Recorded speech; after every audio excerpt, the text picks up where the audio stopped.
Guinea Coup leaders reopen borders and mount checkpoints after ousting President Alpha Condé. The African Union, ECOWAS, United Nations and the US have condemned Guinea's coup, calling for an immediate return to civilian rule. Plus, third son of former Libyan leader Muammar Gadafi released from jail after 7 years.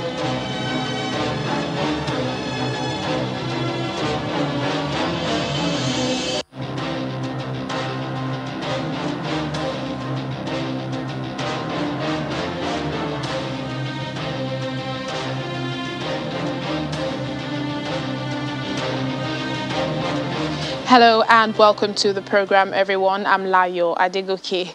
A spokesperson for the military that ousted Guinea's President Alpha Condé says they are reopening the country's borders following the president's overthrow. The group of soldiers also ordered the country's cabinet ministers to attend a mandatory meeting, saying those who refuse to attend will be considered rebels. In the meantime, residents have been celebrating the coup in the streets of Conakry as the military set up checkpoints across the capital. Here's more on how it all went down on Sunday. Soldiers in Guinea staging an uprising in the capital on Sunday, claiming to have dissolved the constitution and the West African state's government. An unidentified soldier draped in Guinea's national flag says the group plans to form a transitional government and that further details would be given. Meanwhile, videos appearing to show the country's president Alpha Condé being detained by Army Special Forces circulated on social media. It was posted just hours after reports of heavy gunfire broke out near the presidential palace in Conakry. Several sources have claimed an elite national unit led by former French legionnaire Mamadi Doumbouya was behind the unrest. We have decided, after taking the president who is with us now, to dissolve the current constitution. We also decided to dissolve the government, to close the land and air borders. We call on our brothers in arms to unite in order to respond to the legitimate aspirations of the people of Guinea. We also invite everyone to stay in their bases and continue their usual activities. We will not make the same mistakes as in the past. Right now, it is not clear who holds power in Guinea. The Guinean Defense Ministry said the attack on the palace by mutinous forces and an attempted insurgency had been put down. Earlier, videos shared on social media showed military vehicles patrolling Conakry streets. One military source said the only bridge connecting the mainland to the Kaloum neighborhood, which houses the palace and most government ministries, had been sealed off. Many soldiers, some heavily armed, were posted around the palace.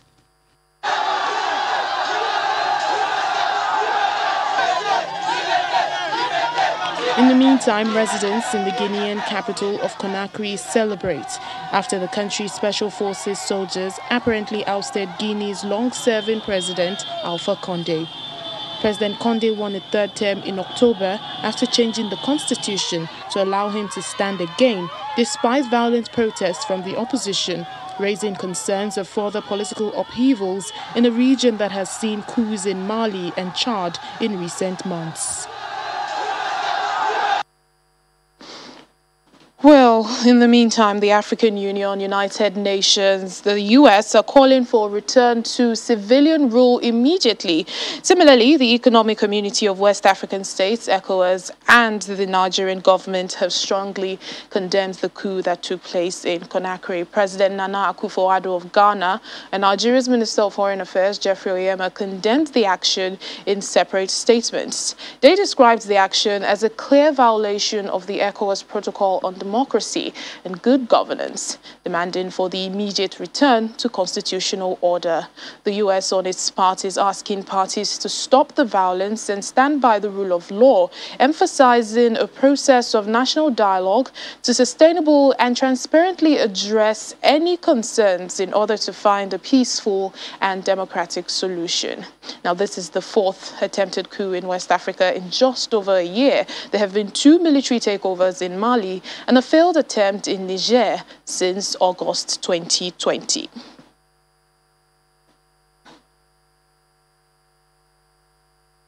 We'll have more on the Guinean coup, but in the meantime, the third son of the former Libyan leader, Muammar Gaddafi, has been released from jail in the capital, Tripoli, where he had been held since 2014. Saeed Gaddafi was commander of Libya's special forces, but was also famous for attempting a career as a professional footballer in Italy. He fled to Niger when his father was overthrown and killed in 2011, but was extradited to Libya, where he was found not guilty of a series of crimes, including murder. Shortly after his release, Mr. Gaddafi is said to have boarded a private jet and flew to Istanbul, Turkey. Libya's government of national unity said in a statement that it hoped his release would help national reconciliation. The United Nations support mission in Libya has expressed grave concerns about ongoing armed clashes in Salaheddin, a densely populated area in the capital, Tripoli. The support mission is now calling for the immediate cessation of all hostilities and for all parties to exercise maximum restraint. Colleagues at the UN mission in Libya today have been expressing their grave concern about the ongoing armed clashes, including the alleged use of indirect fire in Salaheddin, a densely populated area in the capital, Tripoli. The mission calls for the immediate cessation of hostilities and calls on all parties to exercise maximum restraint and remind all parties to this conflict of their obligations under international humanitarian law to support the protection of civilian infrastructure. The refugee agency today said it was seeing... Well, we'll head back now to our top story for today, the coup in Guinea. We have joining us is Leandro Bassompierre, a journalist in Abidjan, Côte d'Ivoire, which is neighbors with Guinea. Hello, Leanne. Thank you for speaking to us. Can you tell us what is the current situation at this time? Well, it seems like the streets of the capital, Conakry, are calm for the moment. There were no further signs of unrest both overnight and today. We know that the military junta who had staged the coup yesterday, they met with government ministers and senior members of the military today. They then released a statement on television urging mining companies to continue operating. They allowed them to, they lifted instead the curfew in the mining zones as well so that they could continue operating as per normal. They've asked government officials to continue working, ministers to continue in their posts for now, but they've banned them from leaving the country. The airport, though, is open for humanitarian aid and for commercial flights. The military junta has also said that they are planning a unity government. So that seems to be the likely next step. Well, while we know this is a military coup, and I think you've, addressed what I'm about to ask you, who exactly is the current leader of this junta, and do they plan to form a government, or how soon can we expect that unity government you just talked about? So the current leader, it seems for the moment, is Colonel Mamadi Doumbouya, who seized power. For the moment, it seems like he is the person in charge. There is a unity government that is set to be formed shortly, the details of which are still unclear. We do know that the Prime Minister has not resigned his government as yet. We also know reports that President Alpha Conde has resisted pressure to resign so far. So it seems like that negotiation could still continue. For this interim government would come in. What it would look like, it's still very, very early stages right now. Just finally, what is the word on the street? You know, are Guineans fearful for their future, or do they feel some gratitude for the military, or to the military rather, for removing President Condé, you know, considering the reports of corruption and mismanagement that has been plaguing his government? Well, Colonel Mamadi Doumbia yesterday said it was necessary to address financial mismanagement, and that was one of the primary reasons behind them staging the coup. There have been months and months, even before elections last year, when he was re-elected for a controversial third term. Guineans were not very happy that he had changed the constitution to be able to do so. Going forward for Guineans, and they were in fact very upset because even though the country is one of the key global suppliers of bauxite, mainly to China, many Guineans have not benefited from this rich mineral wealth that the country has to offer. So there's going to be a lot of people saying, well, okay, he's out, but what are the next steps for Guineans and everyone benefiting from the rich mineral wealth that the country has to offer? All right, then. Thank you so much, Leando Basumper. Well, let's tell you a bit more about Colonel Mamadi Doumbia, who is said to have led the coup in Guinea. Special Forces Group Commander Colonel Mamadi Doumbia is reported to be the leader of that coup that ousted President Condé. He was serving as a legionary in the French army until 2018, when President Condé asked him to return to Guinea to lead the group of special forces that was established in the same year. Confirming the takeover of power from the president, he pledged on state TV to oversee a peaceful transition. Now, little is known about Colonel Doumbia's early life, except that he is a Malinke, like President Condé, and hails from Guinea's eastern Cancan region. Colonel Doumbia reportedly attended the War College in Paris, France, and has 15 years of military experience.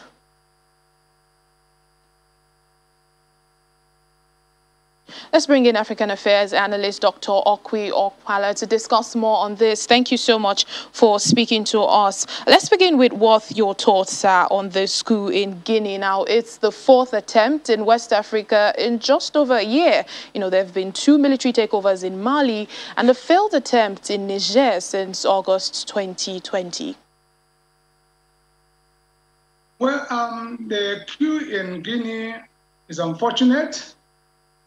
Is not what we desire, but is not totally unexpected. Because when a government continues to chip at its legitimacy, changing the rules to favor the leaders, permitting corruption, and abusing human rights, it emboldens those who are against that government and weaken the resolve of those who may want to defend it. We saw that in Afghanistan, when a government is performing below the expectation of the people, the desire to defend that government by ordinary citizens and even by the soldiers will weaken. And those who want to pull down that government will be emboldened. So, last time, Alpha Condé decided to change the constitution to allow himself to have a third term. That didn't go well with a number of people.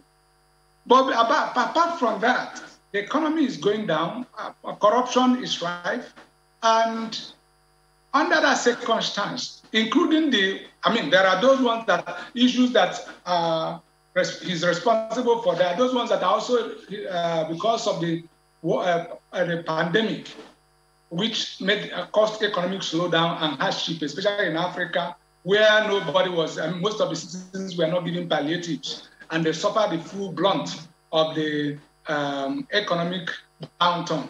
However, the government itself is not just, it's unfortunate, in West Africa in particular, democracy is in recession because governance is also in recession. Governments are not paying attention to what the people want. And people are not showing interest in defending those governments, including the soldiers. Most of the soldiers, sometimes the soldiers need to believe in what they are fighting for before the zeal and the motivation to fight is there. The citizens need to believe that this government is good for us before. If you see the way people were jubilating on this news of the coup, that will tell you that the government have lost it. Meanwhile, they've manipulated themselves into office. They've changed the constitution to have a third term. So it's not totally unexpected, and it's a lesson to other governments. Unfortunately, even in Cote d'Ivoire, you will see that same system playing out. The Ouattara have changed the constitution to have a third term. In Nigeria, yes, when government is not popular among the people, it becomes vulnerable. It becomes unstable, and then All right then, Dr. Okwi Okpala, African Affairs Analyst, thank you for your thoughts on the program. You're most welcome. God bless you. Still ahead on the program.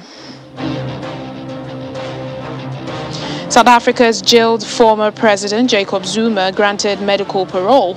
Please stay with us for more details. Welcome back to the program. South Africa's jailed former president Jacob Zuma has been granted medical parole. The 79-year-old is serving a 15-month sentence for contempt of court at Escort Correctional Center. The nature of his illness is not specified, but a statement said he would complete the rest of his sentence in the community under special conditions. The jailed former president of South Africa, Jacob Zuma, has been released on medical parole owing to what the government says is his ill health.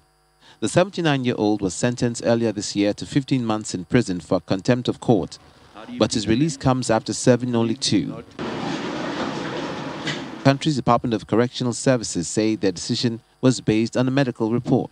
Last month, Mr. Zuma had an unspecified surgery in an outside hospital with more operations planned. A spokesman for the government department said he's still in hospital, but will be allowed to go home as he continues to receive medical care.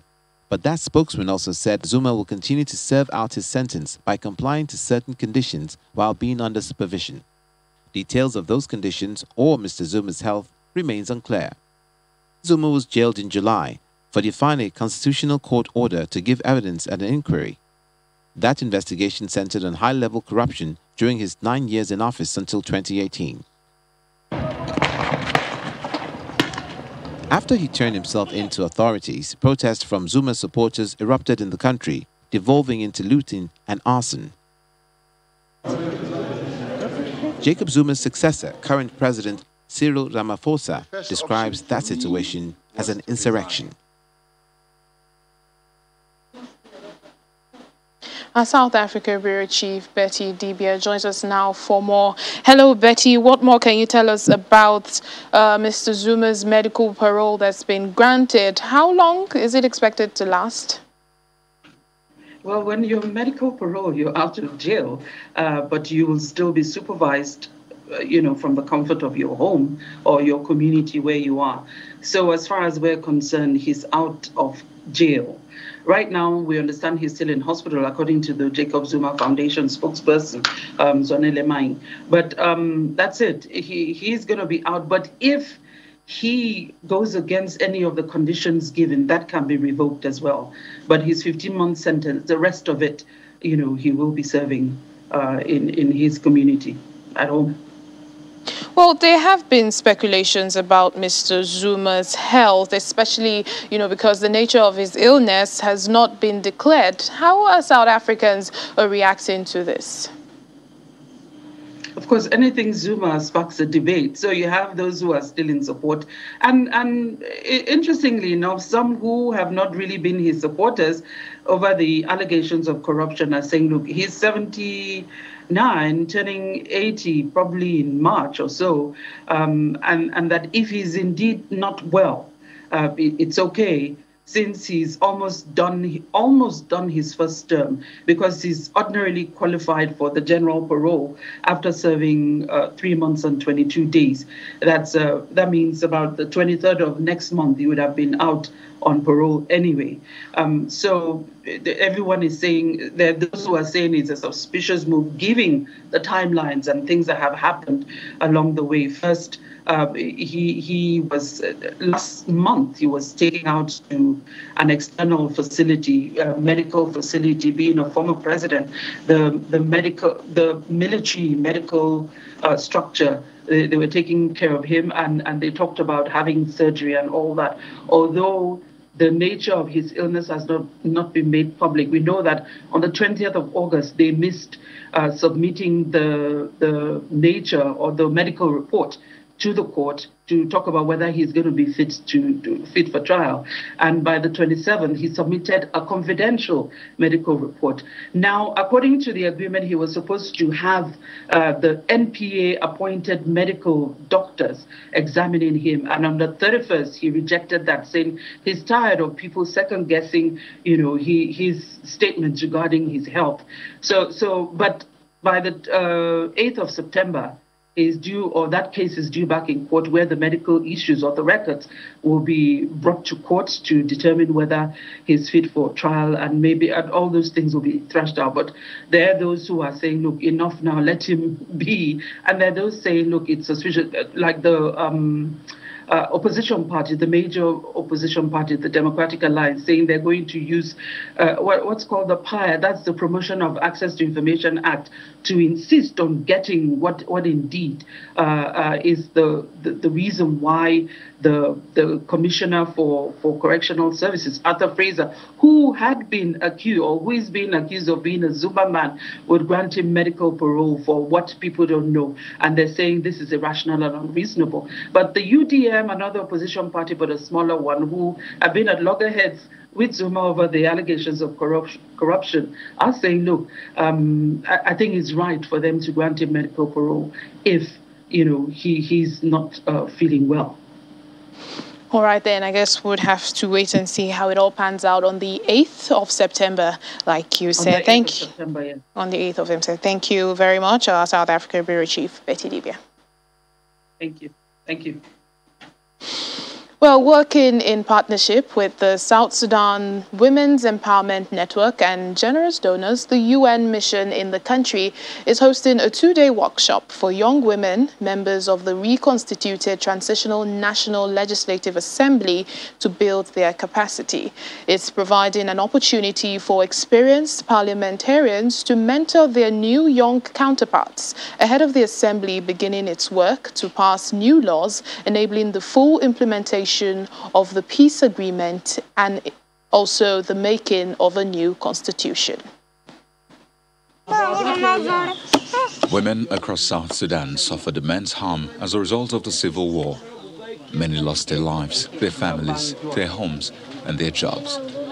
3 years after the signing of the peace deal, they are playing a significant role in the recovery and rebuilding effort.